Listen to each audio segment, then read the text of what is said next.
Thank you, Advancement Courses, for sponsoring today's show. Stay tuned for how to save 20% on online professional development.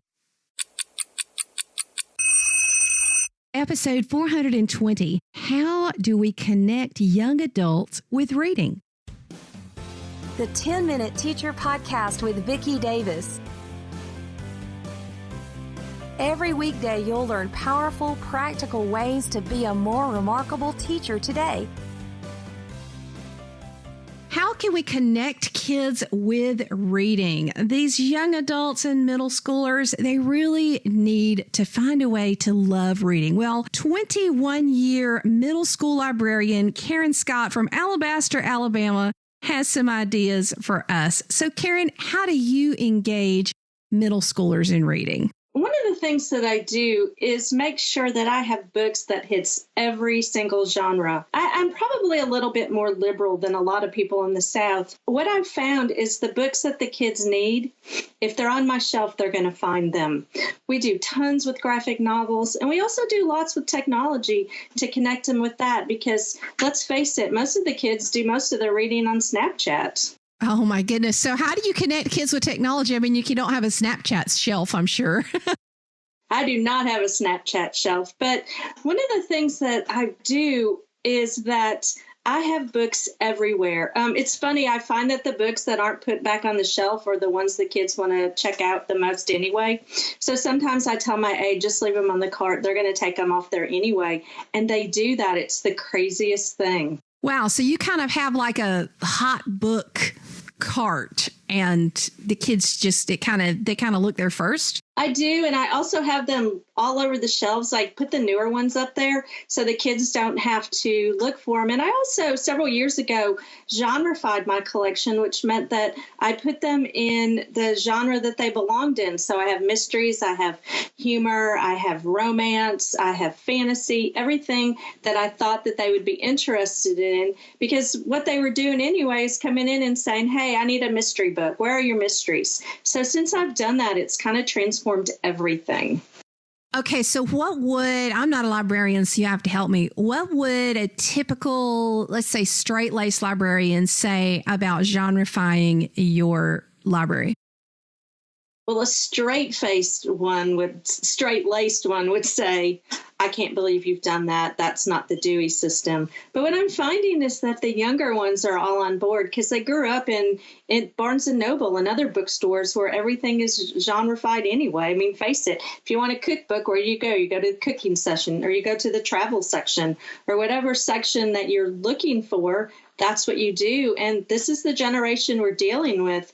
And so I've had to change the way I think, too, because 20 years ago, I promise you I wouldn't have done this. Well, while I use the Dewey Decimal System at my house to organize my books, I can't believe I admit that. When I'm looking on Amazon or when I'm looking at bookstores, I do look by genre. I wouldn't even dream of the Dewey Decimal System for that. So it makes sense. But how hard was it?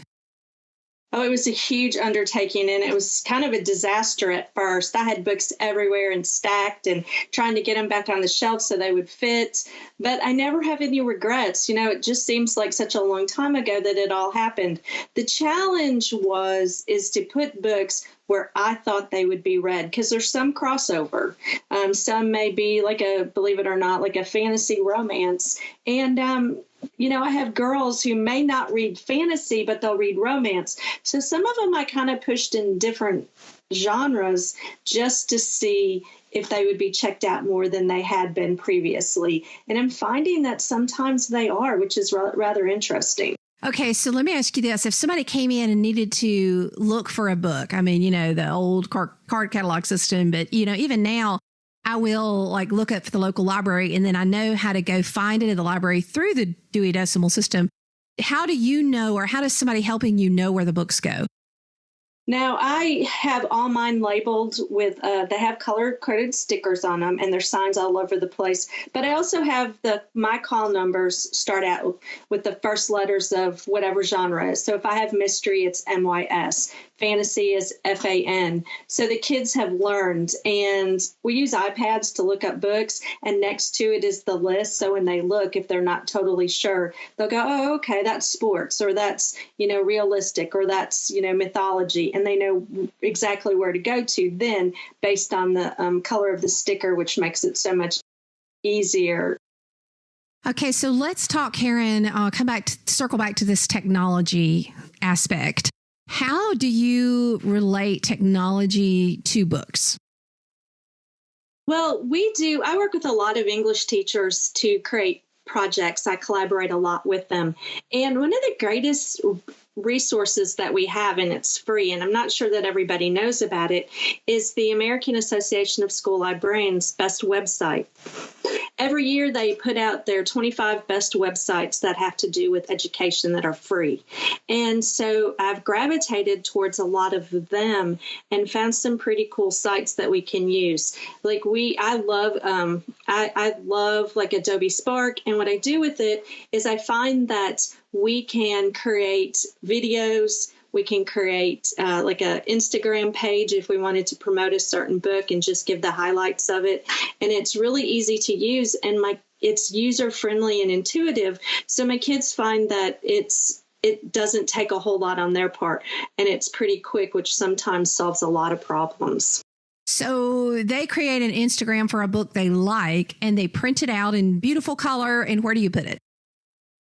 Well, what I'm going to do is I've decided this year that I'm going to do what I'm going to call installations. And I'm going to start putting some of them into the bathrooms because those are where the kids are going anyway. So I'm going to stick them on the doors, and I think I might add QR codes too, so they know exactly where to find it, and see how that turns out. Awesome. That's exciting. And I guess when they do the book videos, you're putting the QR codes on the book so people can see the trailers from the book. That's that's our new project for the beginning of the year. Because we just got a group of kids who are willing to do this, and I'm hoping next year that at the school I'm at, I get to teach a YA literature class, and we'll do all current books and really have a group of avid readers who are really going to push a lot of things out there to other kids through all kinds of media. In fact, one of the things that I want to do with them is do book podcasts that we can put on our Instagram page and put it on our webpage to help out kids who may not be as interested in some of the things, but they still love to listen to different things. Okay, so Karen, let's talk about those kids who struggle to be interested. Let's say you have a child who comes into you, they're a middle schooler. You kind of talk to them and you realize, I'm not totally sure that this student is even on the middle school reading level. Let's say you have a student come to you and sweet, awesome, wonderful child, as so many of them are, but they read, you think, on a third grade reading level.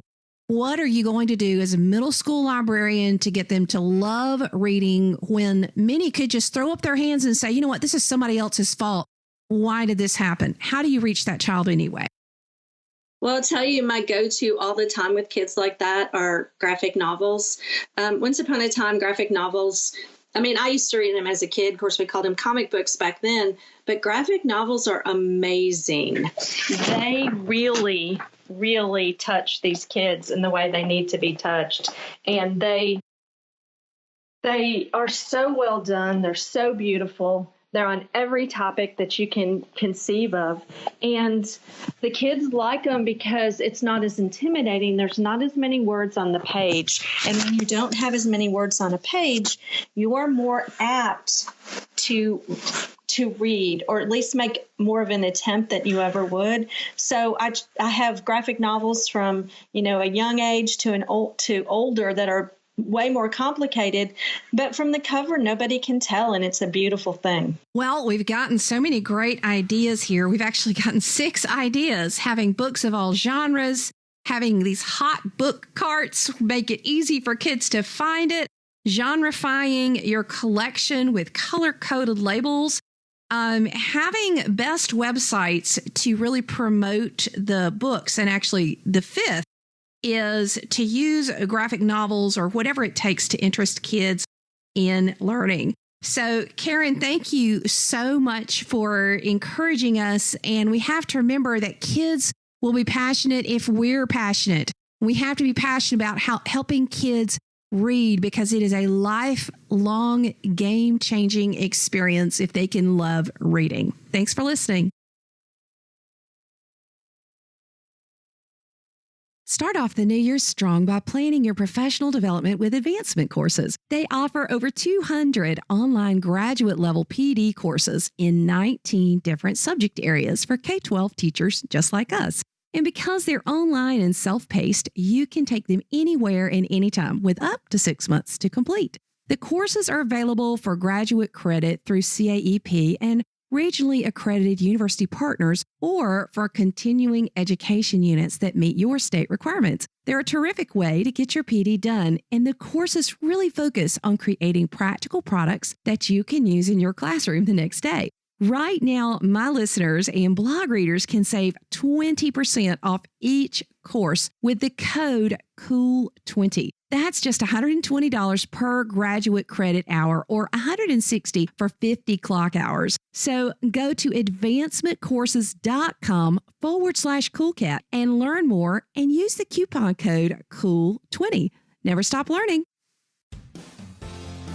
Thank you for listening to the 10-Minute Teacher Podcast. You can download the show notes and see the archive at coolcatteacher.com/podcast. Never stop learning.